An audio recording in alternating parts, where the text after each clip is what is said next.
You've probably seen your favorite financial influencers talking about credit cards, and in particular credit card point hacking. This always sounds really good in theory. Sign up for credit cards, make money. But there's one major thing I don't like about this. Let me explain.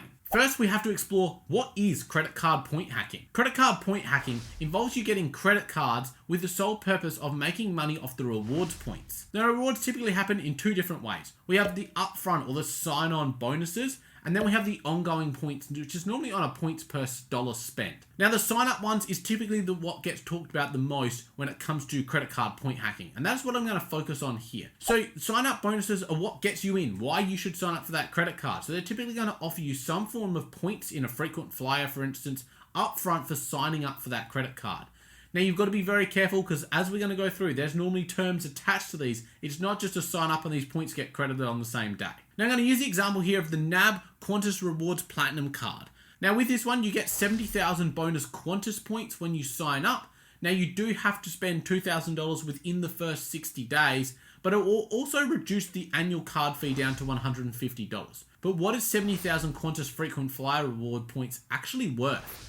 This is the area I want to dive deep into because this is where I think there is a lot of misconception, and a lot of it comes from the people promoting credit card point hacking. So to start with, I wanted to look, and I found this website called Points Hacks, which definitely promotes credit card point hacking, and they said you get 1.8 cents per point. So based on this calculation, our 70,000 points could be worth $1,260. This is way above our $150 annual fee, so things are sounding great. But I want to dig deeper into this to find out, do you actually get 1.8 cents per point? Now, these rewards programs typically have a range of different things that you can redeem your points for. But I want to look at two main things. I want to look at some kind of gift card and then flights.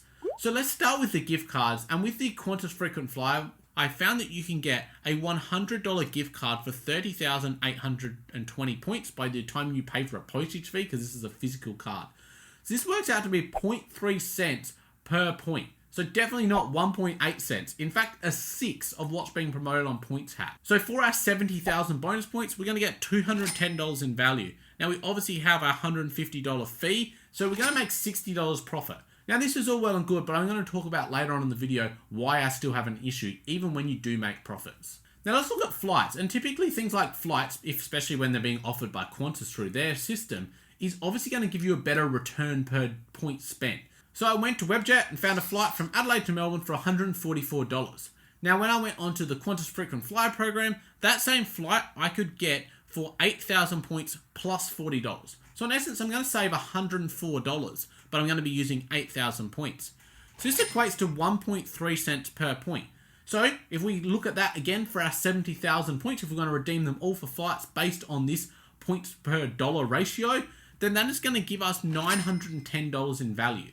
So again, pretty good, not as good as what Points Hack was saying, but definitely way better than the gift card. So the value per point is going to very much depend on what you're actually redeeming it for. The everyday person might not be redeeming for a lot of flights. Maybe they want to use it for gift cards, and therefore, if you're going to do your calculations, it's really important that you understand how many cents are you getting per point for what you're actually going to redeem it for. It's no good saying 1.8 cents per point if what you're redeeming is only really worth 0.3 cents. Now let's look at the ongoing rewards of this same card.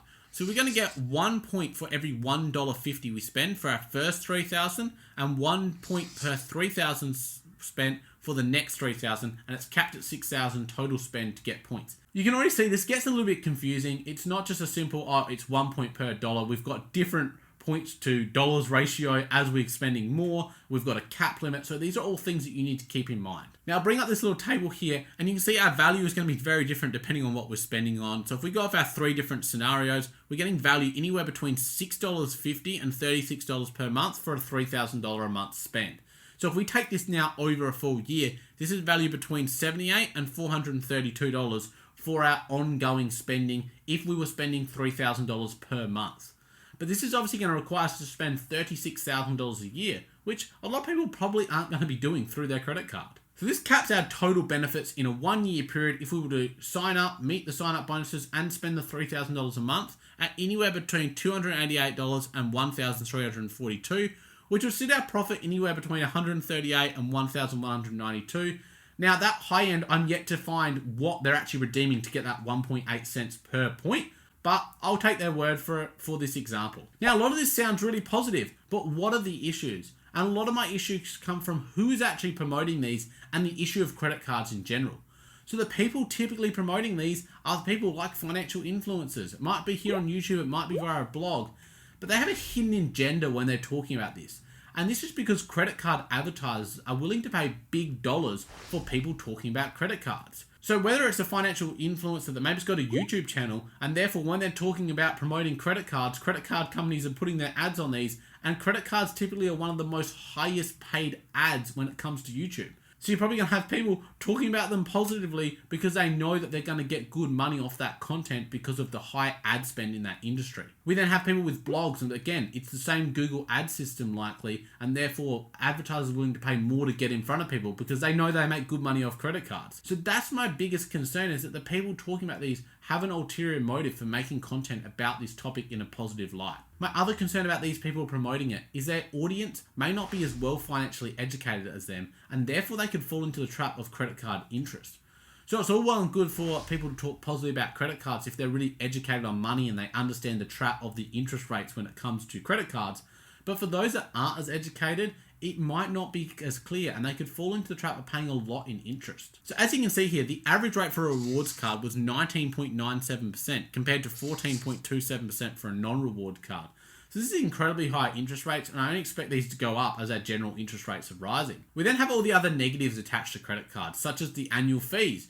It's all well and good to have all these different cards and getting points, but are you remembering to cancel them, or are you willing to calculate the annual fee into your potential return? So if we look at that example of someone that has that credit card and they're spending $3,000 a month, maybe just 1 month they don't make that payment. So their card always seems to sit around that $3,000 mark. And they're maintaining the repayments and they're maintaining the interest, but it always seems to sit around that. Over the year, they're going to pay nearly $600 in interest just by maintaining a $3,000 balance each month. So this is the concern, something that's well and truly chipping into your rewards. Now, I know when they talk about credit cards point hacking, they're not talking about racking up credit card debt.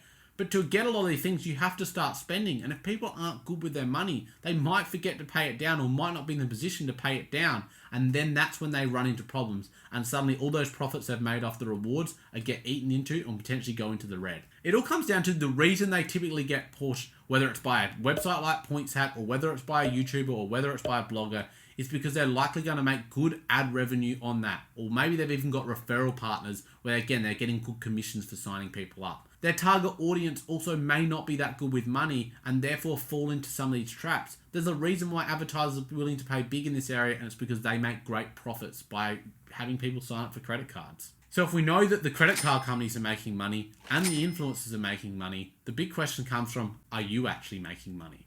If you're looking at other ways to help educate yourself when it comes to money, my upcoming video here has 5 common mistakes that beginners make when it comes to money. I hope to see you over there.